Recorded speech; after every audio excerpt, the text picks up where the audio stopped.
Yes people, SM chapter 2 के अंदर में दो छोटे छोटे कॉन्सेप्ट्स है जो आपने 100% इग्नोर किए होंगे। आइए बताता हूं। पहली चीज है कॉम्प्लीमेंटर्स, सर पहली बार समझा है ऐसा कुछ होता है करके। दूसरा है VROI फ्रेमवर्क। वी का मतलब है वैल्यू, आर का मतलब है रेयरनेस, आई का मतलब है इमिटेबिलिटी एंड ओ का मतलब है ऑर्गेनाइजेशन। आइएगा समझते हैं। एंड्रयू ग्रू जो है, एंड्रयू ग्रू जी जो है ये फॉर्मर सीईओ रह चुके हैं इंटेल के। ठीक है, इंटेल के सीईओ रह चुके हैं। ये बोलते हैं कि जो भी प्रोडक्ट का सब्सटीट्यूट निकाला जाता है, कॉम्प्लीमेंट निकाला जाता है, इसका मतलब ये नहीं कि वो एग्जिस्टिंग कोई प्रोडक्ट होगा जिसका वो सब्सटीट्यूट या कॉम्प्लीमेंट है उसका डिमांड खत्म कर देता है, ऐसा नहीं है। रादर अगर ये साथ में आ जाता है, कॉम्प्लीमेंट्री गुड्स अगर साथ में बेचे जाए तो कस्टमर की डिमांड ज्यादा अच्छे से सेटिस्फाई की जा सकती है, ऐसा इनका मानना है।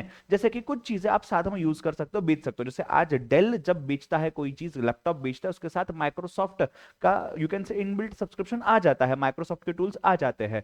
फोन जब सैमसंग बेचता है उसमें एंड्रॉइड का ओएस आ जाता है। तो ये कॉम्प्लीमेंटर्स बोलते हैं इसको। ठीक है, तो पोर्टर बाबा ने इसके बारे में बात की थी, उसको इन्होंने आर्ग्यू करके कॉम्प्लीमेंटर्स को डिफाइन किया। दूसरा है व्रियो नेटवर्क। व्रियो थोड़ा गलत होगा, VROI ही सही है। ये बोलते हैं कि आपने आपके ऑर्गेनाइजेशन में, ये बारनी करके जो इंसान थे जिन्होंने ये तकलीफ दी है हमें पढ़ने की, वो बोलते हैं कि वैल्यू का मतलब होता है आप ये चेक करेगा कि आपके फर्म में ऐसी क्या चीजें हैं जो कस्टमर को वैल्यू देने में हेल्प करती है। और वैल्यू कहां से आएगी? कोर कंपीटेंसी से आएगी। और वैल्यू का मतलब क्या है? कॉम्पिटिटिव एज मिलता है। मतलब आप कंपटीशन से आगे हो, आप ज्यादा वैल्यू प्रोवाइड कर पा रहे हो कस्टमर को जब आप में ऐसी कोई चीज होगी जो दूसरों में नहीं है।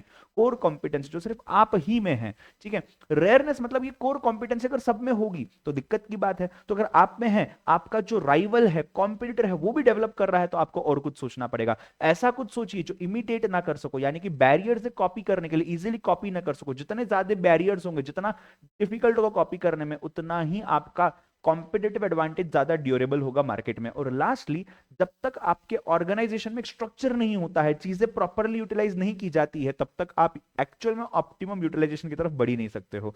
सो ऑर्गेनाइजेशन है fourth one. So VROI, value, rareness, imitability and organization. और कॉम्प्लीमेंटर्स क्या बोलते हैं? एमसीक्यू में आ सकता है। कॉम्प्लीमेंटर्स बोलते हैं कि ऐसी चीजें जो कॉम्प्लीमेंट हो जाती है किसी के साथ तो बेटर कस्टमर सेटिस्फेक्शन देती है। ठीक है, I hope you got it.